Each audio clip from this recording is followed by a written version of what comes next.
في عيد ميلاده ال50 تقدم رجل أعمال ملياردير وقال لضيوفه بالقصر: في حوض السباحة يوجد قرش كبير ضخم، إن استطاع أحد منكم السباحة من أول الحوض إلى آخره سأعطيه 50,000 دولار أو أزوجه بابنتي الحسناء.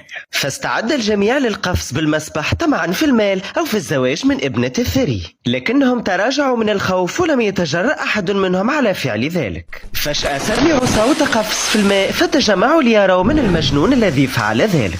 شاهدوا شخصا يسبح ويسبح والقرش وراءه، وبصعوبة طلع من المسبح قبل أن يأكله القرش. فقال صاحب الحفلة: أحسنت، يا لك من شجاع.